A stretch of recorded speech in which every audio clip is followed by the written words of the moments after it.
The AMP tool, which stands for Assessing MOOC Pedagogies, it's based on a similar tool developed by Tom Reeves for describing pedagogical dimensions in computer-based instruction. So we took Reeves' tool and adapted that, and we retained 6 of the 14 dimensions from his work.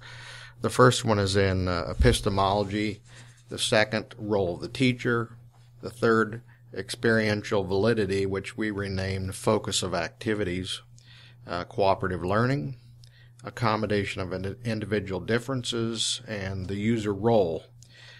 We also looked at 4 additional dimensions in structure, approach to content, feedback, and activities and assessment. We originally started the research with a 1 to 10 scale in each dimension, but then we soon reduced that to a 1 through 5 scale in order to have much better results in the iterator reliability. And so let's look now at deeper definitions of each of the areas.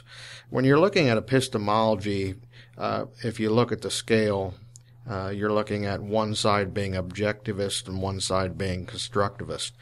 Objectivists believe that knowledge exists separately from knowing, and if you look at the constructive point of view, they look at knowledge being constructed in individual minds. Each perspective leads to different pedagogical approaches.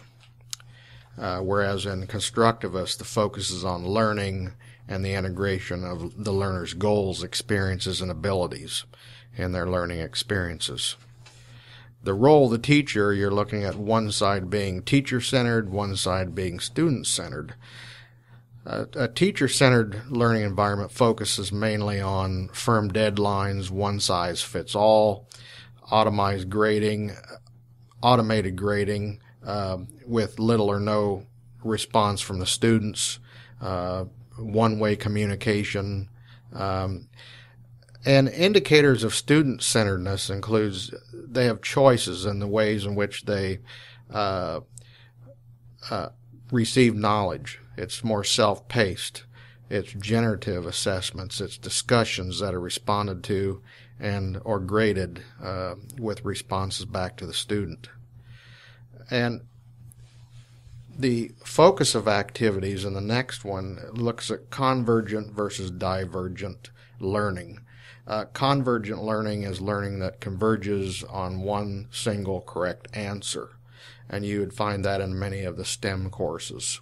In contrast, in divergent learning, learners explore and defend what Langer called a horizon of possibilities. Within the area of structure, you're looking at less structured courses or more structured courses. The structure dimension describes the level and clarity of the structure of the MOOC. The 4 criteria are provided that indicate more structure would be clear directions, transparent navigation, consistent organizations of units, consistent organization of the presentation of the material from unit to unit. The next one would be the approach to content. It would either be concrete or abstract, and this is oftentimes difficult for people to understand the differences. This pedagogical dimension is not intended to reflect whether the subject matter is abstract or concrete, but rather it examines whether the material is presented in an abstract or concrete way. Concrete presentations include real-world examples and activities, scenarios, whereas abstract presentations are not related to real-world applications, and the presentations that fall in the middle includes ones which use concrete analogies to make abstract ideas more understandable. Within the area of feedback, you're looking at infrequent, unclear feedback on one side and frequent constructive feedback on the other. The ratings for this dimension focus on the usefulness of feedback, provided using 4 criteria, which focus on whether or not the feedback is immediate, is it clear, is it constructive, and or is it personal. Within the area of cooperative learning, this dimension examines the extent to which cooperative learning in a MOOC is either unsupported or integrated. The cooperative learning is employed as a teaching strategy. An assessment of collaborative work is evident, and group activities are the main part of the course. Within the accommodation of individual differences, you're looking at unsupported versus multifaceted accommodations.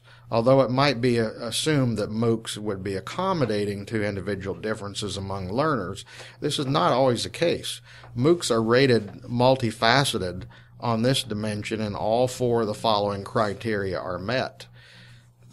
Is the course self-directed in learning, verbal and written presentation by the instructor, opportunities for students to present answers to materials in a variety of ways, not just one way, and does it include universal design? Within the area of activities and assessments, we're looking at artificial versus authentic assessment. In their work, Brown, Collins, and Drugad distinguish between authentic activities related to real context and typical school activities, which they deemed artificial because they are typically contrived. In the AMP tool, evidence of artificial approaches include activities and assessments which ask for declarative knowledge, formulas, rules, and/or definitions, whereas authentic approaches include authentic examples that the instructors work through for the learners, and the assessments that regularly involve real-world problems.